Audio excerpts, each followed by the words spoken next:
கர்த்தருக்குள் பிரியமானவர்களே, September 19 எலின் G white அம்மையார் அவர்களுடைய மாரநாதா புத்தகம், பக்கம் 523. இன்றைய தியானத்திற்காக தெரிந்து கொள்ளப்பட்ட தலைப்பானது இக்கட்டு காலத்தில் தூதர்களின் பாதுகாப்பு. வசனம் ஏசாயா 26வது அதிகாரம் 20வது வசனம்.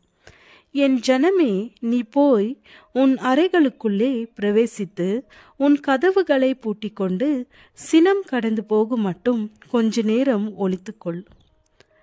பயங்கரமான சோதனையின் அந்நாளிலே என் ஜனமே, நீ போய் உன் அறைகளுக்குள்ளே பிரவேசித்து உன் கதவுகளை பூட்டிக்கொண்டு சினம் கடந்து போகும் மட்டும் கொஞ்ச நேரம் ஒளித்துக்கொள் என்று கிறிஸ்து கூறுவார்.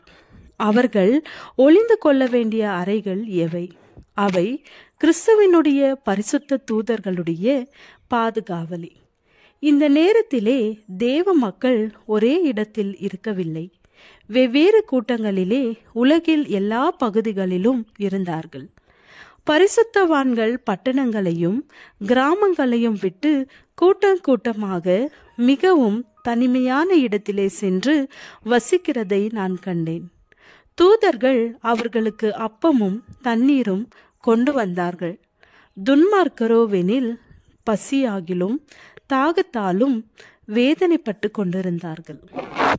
மிக ஆழமாக பதியக்கூடிய சம்பவங்கள் இரவிலே என் முன் கடந்து சென்றன. சேனைகளுக்குள்ளே பெரிய குழப்பமும் சண்டையும் இருந்தது போல காணப்பட்டது. ஆண்டவரிடமிருந்து வந்த தூதன் என் முன்னே நின்று, உன் குடும்பத்தை கூட்டிக்கொள், நான் உன்னை நடத்தி செல்கிறேன், என்னை பின்தொடர்ந்து வா என்று சொன்னான். அவன் என்னை இருளான ஒரு வழியிலே அழைத்து சென்றான். காட்டின் வழியை நடத்தினான். பின்பு மலை இடுக்குகளின் வழியாக நடத்தி சென்று, இங்கே நீ பாதுகாப்பாய் இருப்பாய் என்றான். அங்கே வேறு சிலரும் இருந்தனர். இக்கட்டு காலம் ராத்திரியிலே வருகிற திருடனை போல வந்துவிட்டது. ஆண்டவர் உங்களை எச்சரித்தது போலவே நடக்கும் என்றும் அந்த தூதன் சொன்னான். கிறிஸ்துவின் வருகைக்கு சற்று முன்னதாக நடக்கிற இந்த இக்கட்டு காலத்திலே பரலோக தூதர்களின் சேவையாலே நீதிமான்கள் பாதுகாக்கப்படுவார்கள். ஆனால் தேவனுடைய கட்டளைகளை மீறியவர்களுக்கு பாதுகாப்பு கிடையாது.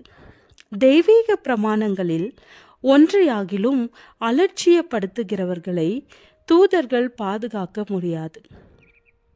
உலக சரித்திரத்தின் முடிவிலே சத்தியத்திற்காக உறுதியாக நிற்கிற மக்களுக்காக ஆண்டவர் வல்லமையாக கிரியை செய்வார்.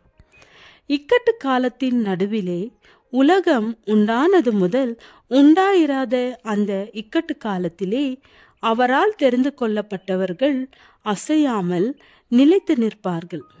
அவர்களில் மிகவும் பலவீனமானவனையும் கூட சாத்தானாலும் அவனது தீய சேனைகளாலும் அழிக்க முடியாது.